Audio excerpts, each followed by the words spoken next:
Mass Effect 3, and the many ways it failed to stick the landing in one of the most disappointing and most infamous moments in video game history. But first, what is Mass Effect? Even if you've never played it, chances are you've at least heard of it. Back when BioWare wasn't a steaming pile of trash, Mass Effect was a universally acclaimed role-playing series. You take the role of Commander Shepard in a futuristic sci-fi space opera teaming up with several aliens to fight a looming threat in the form of the Reapers. At first it sounds like your usual save the galaxy kind of stuff, except for one crucial detail that drastically separates it from the rest of the genre: the dialogue wheel. Mass Effect was one of those games where you could customize the personality of your character in any way you wanted them to act, through authentic decision making and player choice. You can increase your charisma to unlock additional dialogue options and obtain dozens of different outcomes that drastically change the story. You could freely interact with your crew and even develop a romantic relationship with one of them. The game also had an extremely massive open world where you can engage in all sorts of side quests that acted as mini stories of their own. You'd come across all sorts of side characters, and the game gives you a lot of fun ways to interact with them. Granted, there have been video games like this that existed before Mass Effect came out, but Mass Effect took these mechanics and revolutionized them, in a way that very few video game franchises have. I loved the hundreds of different ways I can interact with my squad mates, the different characteristics I could give Shepard, the ways my choices impacted the world and the outcome of the story, and I also loved the world building. If I could describe Mass Effect in one sentence, it would be Lord of the Rings in space. The lore, mythology, the dozens of different races, all the different cultures, and how the different galactic civilizations interacted with each other was so captivating. It was one of the few times where I actually wanted to learn more about this world that I was exploring because it was so rich and had so much to offer. And as you can imagine, when the sequel came out, I was hooked right into it. I would play these games over and over when I was younger, and I purchased all the DLC to get the entire complete story, from Bring Down the Sky to the Lair of the Shadow Broker to the Arrival. I synced dozens, no, hundreds of hours into the Mass Effect series. It became one of my favorite video game franchises of all time. That is, until after I completed Mass Effect 3 and I ended up feeling nothing. Absolutely nothing. And after all the time I invested in this series, that just made it hurt a lot more. There's a lot of people who will say that the game was good up until the ending, but upon further investigation, that is not the case. Now, the thing about Mass Effect 3 is that because of the hundreds of different outcomes and choices based on decisions you made in the first two games, there's a lot of alterations to cutscenes. Obviously, I'm not gonna go over every single one, otherwise this video would be like a decade long, and with a huge amount of cutscenes already there due to side quests and returning characters, that would just be too much. For the sake of this video, I'm only going to go over the main components of the story to talk about the most vital elements that make it fail. I might bring up some things in between, but I mostly want to focus on the main campaign. Now, before I begin, it's important that I bring up a number of things since I know this is what everyone is going to be quote mining. EA was forcing BioWare to work the game on a tight schedule, which resulted in it being rushed, not getting the extra year of development it needed. And since EA is notorious for being, well, EA, I'm willing to believe that's what happened. However, there have also been interviews with people who worked on the game saying EA was fair and that they were given the time they needed to work on the game's story. This has caused a divide between people who put the blame on EA and those who put the blame on BioWare.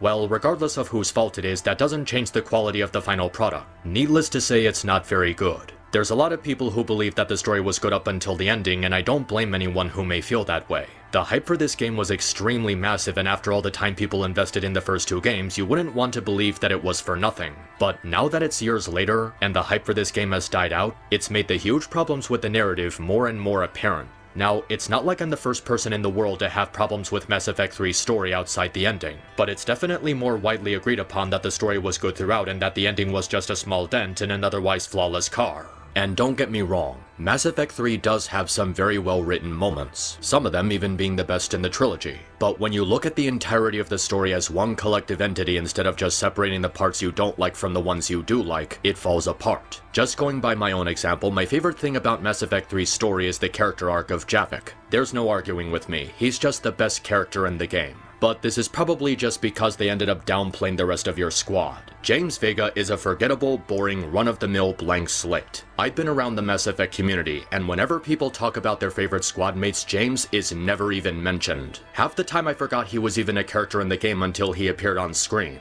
And as soon as he leaves, I completely forget about him. He does absolutely nothing to stand out from the rest of your squad, and you don't even have the option to romance him. Even when you do get the chance to romance him in the Citadel DLC, his character is so badly established that you even wonder why you even bother. The Vermeer survivor, whether it's Kaidan or Ashley, is absent for a huge chunk of the first 2/3 of the game. You briefly meet up with them on Earth, talk to them a couple of times on Mars, and then they immediately get incapacitated by Dr. Eva. You get the option to briefly talk to them once before the Citadel mission, then you're given the option to kill them during the coup, and if they survive, you're actually given the option to either take them or not include them in your squad. And if you decide to bring them along, they pretty much do nothing of significance unless you romance them. It feels like BioWare had no idea what to do with the Vermeer survivor. They're absent for a huge chunk of the game, and whenever they appear, they don't really do anything. It makes you wonder why they're even in the game at all. Tali is more or less an advisor for the Quarians during the Rannoch arc. Her story begins and ends during this portion of the game. You can interact with her more if you romanced her, otherwise she's just along for the ride. Garrus is here and he's always fun to interact with, but with the emphasis on the Galactic War, he feels more like a side character than a main player. Even Liara feels severely downplayed when you put her in perspective. I mean, she's the Shadow Broker, the most powerful information broker in the galaxy. It's a huge step for her character after the DLC. You'd think this would play a pivotal role in the story, but nope. The fact that Liara is the Shadow Broker is never brought into play. You don't use her resources to complete side quests, and you can't use her resources to help maintain loyalty between different races. They do so little to utilize Liara's new position that you wonder why she was even made the Shadow Broker in the first place. They try to give her this low point moment where she's broken up over the fall of Thessia, except this doesn't make any sense. Liara had no personal relationship with Thessia. She never held it in high regard throughout the series. She was an inferred archaeologist who preferred to be on her own with her studies. Why does she suddenly have an emotional attachment to Thessia? Hell, she's more broken up about the fall of Thessia than she was about her mother being indoctrinated and forced to kill her. We'll get more into this later, but putting all this emphasis on Liara being sad about losing Thessia is a bizarre and confusing writing decision. There is one very well written scene where she and Shepard talk about the legacy and the importance of what we leave behind when we eventually die, but aside from that, I can't really think of any significant role she plays unless you choose to romance her. The way the majority of your squad is portrayed in this game just feels very absent-minded, considering the first two games gave them a more important role and variety of options to interact with them. You can interact with them more frequently if you talk to them while visiting on the Citadel, but it feels like a chore with how boring and repetitive it is to navigate. Back on the subject at hand, Javic was the most intriguing and worthwhile addition to your squad. It may seem like a no-brainer since it's the only time you get to interact with a Prothean, but as you spend more time with him you get to see more complexity to his character. He was a soldier raised and bred by war who never got to live a normal life. Spending his entire life surrounded by violence and survival caused him to develop a pessimistic view on the galaxy, and having lost everything he tried and failed to protect, not even having anyone left to relate to his situation since he's the last Prothean has only made him more cold. As you interact with Javic more, you get to develop a more intricate relationship with him as a fellow soldier, and you see there's more to his personality than being a cold-hearted warrior. He's a troll. He has a monotone sense of humor. He has a more compassionate side that you help him express more openly. And he grows to develop a meaningful camaraderie with Liara. The way he refers to her by name instead of calling her Asari shows how he's learned to see primitives for what they're capable of instead of what evolution forced on them. He expresses a desire to understand what peace feels like after the war is over, overcoming the trauma of what he experienced during the previous cycle, and along the way he learns about the value of empathy, kindness, and understanding. He evolves from seeing the primitives as nameless assets to use against the Reapers to individual people with hopes, families, and lives. In spite of being from an advanced civilization far beyond their understanding, he learns to view the primitives as equals to him. Of all the squad mates in Mass Effect 3, Javic is the one who goes through a three-dimensional character arc, making him the most three-dimensional in the game. In a way, Javic was pretty much the reason I was able to get through Mass Effect 3 at all. If it wasn't for him, I most likely would have just given up and stopped playing entirely, especially since the villain of this game is more or less a clone of a villain from the first one. I get that Mass Effect 3 was met with a lot of positive reception, and it still is, and I completely understand why people feel that way. But there were just so many horrible storytelling moments, and so many things that just kept building up into bigger and bigger problems. Some people will probably say I had unfair expectations of this game, but if that's the argument you want to use, I'm not the only one who had expectations for Mass Effect 3. It's not like we were in the wrong mindset when we went into this game. Mass Effect is not Kingdom Hearts or Gears of War. It is a purely story-driven video game experience, and as an experience driven by its writing, lore, world-building, characters, choices made by the player, and consequences for the player's actions, people were expecting these things to be represented faithfully like they were in the first two games. You can make the argument that this game's negative reception was a result of high expectations, but if that's the only argument you want to use, you're missing the bigger problem here. Let me put it this way. Even if I never played the first two games, that wouldn't erase the numerous plot holes, terrible pacing, and bad writing decisions that went into this game. because believe it or not, BioWare made Mass Effect 3 as both a sequel and as an introduction for new players. So BioWare developed this game with the mindset that they wanted people to have Mass Effect 3 be their first Mass Effect game. A series where the most important part of the entire franchise is the story. In other words, you're jumping into this massive world and massive story without any context for anything that came before. That's the equivalent of Marvel Studios wanting Avengers Endgame to be people's first MCU movie. You don't start reading a book by skipping to the final chapter of the story. You're skipping a lot, and I mean a lot of vital information that you need to understand anything that's going on. Mass Effect is a series that acts as a choose-your-own-adventure book. You need to play the first 2 games in order to properly connect with anything that's happening. Otherwise, you're thrown into this confusing scenario where everyone talks to your character like you know each other when you clearly don't. And I know what you might be thinking. What about the Genesis DLC? This was a feature BioWare added as a means to recap the story in the form of a series of comic strips. On a surface level, it does seem like the right idea. If someone is playing Mass Effect 3 without knowing anything that happened in 1 and 2, they would want a recap to understand what led up to this game. On paper, it's a well-intended idea, but in execution, this does not work. BioWare's solution to introducing newcomers with Mass Effect 3 was to condense 60+ hours worth of events into 22 minutes. The comic only covers a very small handful of events, and the choices given to the player are extremely limited. It doesn't bother to cover a lot of important details like deciding whether or not to reserve Malin's data, whether or not Tali was exiled from her people, whether or not you chose to save the Geth heretics, whether or not you had your ship and squad fully prepared before going into the Omega-4 relay, at least prior to the Normandy crew getting kidnapped to immediately rescue them and get the best ending where everyone lives. It gives you the illusion of player choice while forcing you on a set path. Now you have a playthrough where regardless if you set your character to be a full-on Paragon, you have a campaign where you didn't save Malin's data and Eve dies. Also, the comic forces you to choose between killing half your squad and killing the Normandy crew regardless of your readiness rating. Apparently it doesn't take the ship upgrades into account, so you have the choice to have a fully upgraded ship and immediately go save them. Which is bullshit since Mass Effect 2 does give you the option to save everyone with a fully upgraded ship. Unless you have a save file for both Mass Effect 1 and 2, you might as well not even bother. The Genesis DLC does very little to include the full story of the first 2 games while leaving out vital parts of the plot, forcing you to start with an incomplete experience. But that's not the only stupid thing that happens as a result of BioWare trying to make Mass Effect 3 more accessible to newcomers. You want to know what you don't do when you're making a video game driven by its story? Give the player the option to not make it story driven. Seriously, they give you the option to not only make the game action focused, but they also give you the option to turn off dialogue options. Dialogue options, where the entire appeal of Mass Effect is choosing your character's dialogue to customize their personality. It's almost as if they wanted to make Mass Effect 3 less like a Mass Effect game just to draw in casual players. They weren't making the story their top priority and seemed to be more concerned with drawing in as many people as possible to increase sales. Sacrificing integrity in exchange for profit is never a good idea, because somewhere down the line people are going to notice how horribly your product aged like milk, as is the case for the many things we'll be going over in this video. The story starts with Shepard being escorted to a meeting with the Defense Committee of Earth. And right from the very beginning you can see signs this game isn't working right. Admittedly, it's difficult to pick up during a first viewing, but let's see if you can figure it out in this scene. What else could it be? If I knew that. You know we're not ready if it is then. Not by a long shot. No? How about this scene? But there must be some way. If we're gonna have any chance at surviving this, we have to stand together. Still not getting it? Let's try one more. I'm not going. You saw those men back there. There's a million more like them, and they need a leader. We're in this fight together, Anderson.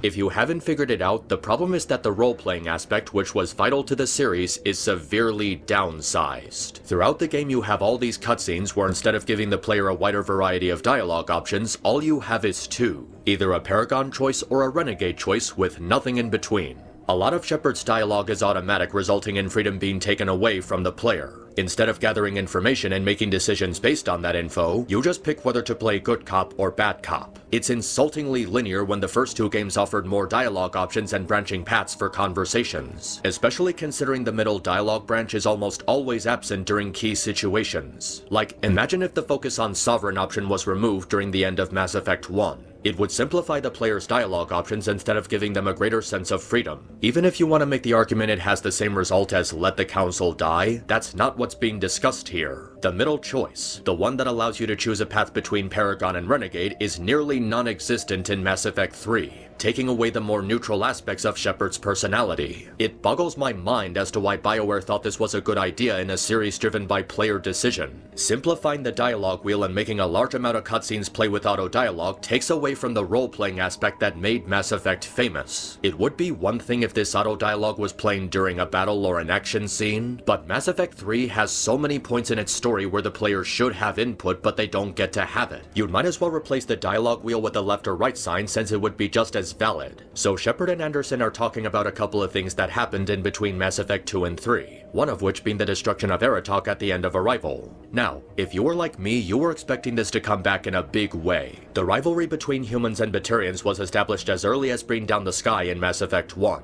The Batarians hated humanity, more so than any other species in the galaxy. Then you have the Arrival DLC, where a human blew up a Batarian system and killed everyone inside. You'd imagine the Batarians would consider this an act of terrorism, an act of war. When I first had that conversation with Admiral Hackett, it gave me goosebumps. All that foreshadowing of a brewing conflict between the humans and Batarians and how it would play a key role in the coming war with the Reapers, it just left me with chills. I was expecting some kind of epic story-based mission where Shepard had to redeem themselves and gain the trust of the Batarians, putting their life on the line to convince them to side with the galaxy to fight against the Reapers. Too bad it's never brought up again. Yeah, they just briefly referenced the Arrival DLC, and that's literally it. There's no mission where you go to the Batarian homeworld, no mission where Shepard does anything to redeem themselves to the Batarian people. They just say, remember when this happened, and just mosey along. The fact that Shepard blew up a Batarian system that could be seen as an act of war never comes back. I get that the Arrival was optional content that a lot of people wouldn't have access to, so the story of Mass Effect 3 would be largely made without Arrival in mind, but there should have been more for people who did purchase the DLC. Giving us all that foreshadowing, all those warnings of a conflict between humans and Batarians, and then finding out it doesn't actually matter is such an insult for the time people put into this content. Alright, so after that, we move forward and we have our meeting with the Defense Committee, and what follows is the first sign that this story is in big trouble.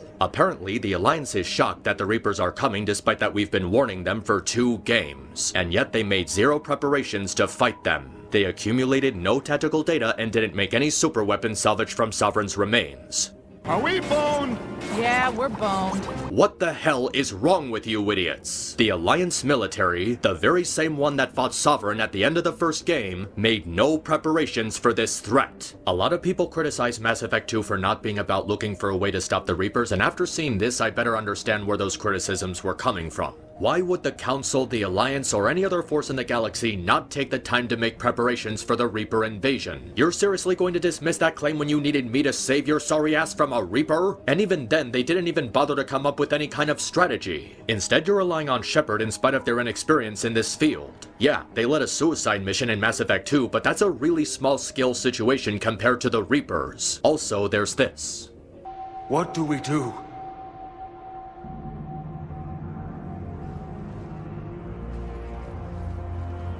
The only thing we can. We fight, or we die. Shepard just said we fight or we die, but just a second ago they said this isn't about strategy and tactics. I'm pretty sure that fighting largely involves strategy and tactics. In the span of 2 minutes, Shepard is an idiot contradicting themselves, and yet we're supposed to leave the fate of the galaxy in their hands. There's a lot of people who may call this nitpicking, a single bit of dialogue that can easily be ignored, and I might have been willing to believe that if it wasn't for the fact that this is a problem that is painfully present throughout the game. There are so many moments where the dialogue just nosedives straight into the realm of inconsistent, like when Anderson says Shepard blew up Sovereign, but they didn't even fight Sovereign, they fought Saren. The Alliance blew Sovereign up. Consistency, it's important for a reason. This is the equivalent of Rian Johnson being paid millions of dollars to direct Mark Hamill to say the word unfindable. It feels like this dialogue was written by a child, and it just feels off when the first 2 games had a more consistent tone. After that, the Reapers arrive and start blowing stuff up, and we're thrown right into the gameplay with all our abilities available to us. You know how Kingdom Hearts 3 made Sora overpowered in the very first world by giving him all his powers and abilities by the end of the Olympus storyline? Well, you can blame Mass Effect 3 for popularizing that stupidity. It's another example of how BioWare chose to focus on action over narrative consistency. This is the moment we've been building up to for years. The Reapers have arrived, the invasion has begun, the cycle of extinction is at hand. But instead of being immersed in the tension of the situation, we're more focused on firing infinite ammo into the distance, melee bashing enemy heads, and spamming biotic superpowers. There should have been a slower build-up to the invasion, and a more progressive method of giving the player access to Shepard's abilities. The invasion of Earth should have only included basic movement controls, saving combat tutorials for the Mars mission. That way, instead of getting distracted by flashy combat, we'd be able to feel more immersed in the characters and world. All this amounts to is Shepard talking about wanting to stay on Earth while Anderson talks about the importance of forming alliances. It reduces the prologue into a collection of action-based set pieces instead of fleshing out the scenario, reducing the agency in the plot. And it also brings me to question why the Reapers are killing off humanity if they're needed to form a new Reaper. Wasn't the idea supposed to be harvesting organic life? How are you harvesting humanity by blowing up ships and buildings, killing everyone inside? That's like saving an endangered species by gathering up their remaining numbers and having a bunch of poachers sick on them. I really don't know how you're helping. It's also the beginning of that stupid plot point that follows us throughout the game. How Mass Effect 3 is all about taking Earth back like it's suddenly the most important planet in the galaxy in spite of the galactic annihilation thing. And trust me, you're gonna be seeing this a lot. It's practically a running gag with how ridiculous it is. Shepard is constantly talking about taking Earth back and how it's somehow the most important part of the war, like there's anything left to save given how fast Earth is being destroyed. Maybe you can make the argument that if you chose the Earthborn background, this is personal for them, but even then, that's a really big stretch. Why does Shepard suddenly put so much emphasis on saving Earth when the entire galaxy is at stake? I think Javic said it best. The loss of a planet is insignificant next to the loss of the galaxy. Anyway, as you proceed, you eventually come across the kid who was playing with his toy during the intro. This kid somehow teleported from the roof of this building into the air duct of another building without a single explanation for how he got there. Now, this was supposed to be the beginning of Shepard's indoctrination. You know, that theory that a lot of people use to rationalize the stupid stuff in this game? Well, considering that BioWare chose to say the indoctrination theory wasn't real, there is literally no explanation for how this kid got here except magic bullshit. I mean, if this really is the Star Child from the ending, why is he here now? Does he have the power to shapeshift his form to look like a human child? Can the Catalyst just take the form of anything he wants? Why does he have the form of a human child? Did the Leviathan give the intelligence the ability to shapeshift into human children to manipulate Shepard? Yeah, I think it's safe to say the DLC just made this story stupider. Eventually you make your way outside where you have to defend your position from Reaper ground troops until the Normandy comes to save you. There's just one problem. You see, this segment doesn't end after Shepard kills a certain amount of enemies or after a certain amount of time passes. Instead, it's tied to your ammo count. The Normandy only arrives when Shepard uses up all of their ammo. So out of curiosity, I looked up a clip of someone just using up their ammo from behind cover, never killing any enemies during this whole encounter. So you mean I can just skip this section at any time by mindlessly shooting at the ground? Well, that doesn't take the suspense out of the situation at all, does it? God damn it, Call of Duty did this better than you! Okay, well, after the Normandy comes for you, you prepare to leave when Anderson claims he needs to stay behind and lead the people of Earth. But what's the point? Why is he staying to fight for Earth? Maybe it would make sense if Anderson was staying to help people evacuate Earth, but that's not what's being implied.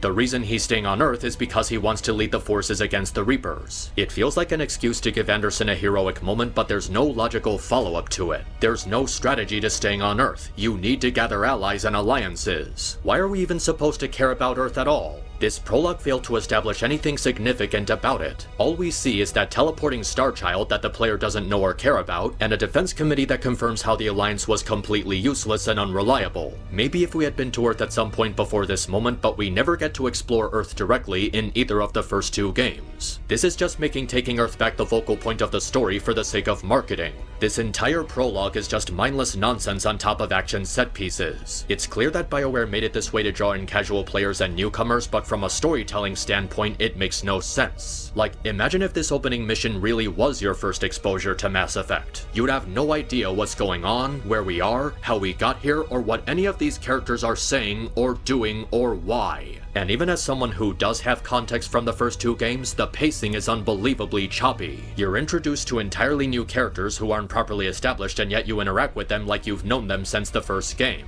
The game just thrusts you into mindless action sequences instead of allowing you to get immersed in the setting. And in spite of Earth having no important place in the story up to this point, saving it is made the top priority. Nothing about this opening mission does anything to properly set up the rest of the story. It's far too rushed, and even then, the dialogue is completely incompetent, with characters doing stupid things and saying stupid things for stupid reasons. And unfortunately, it only gets worse from there.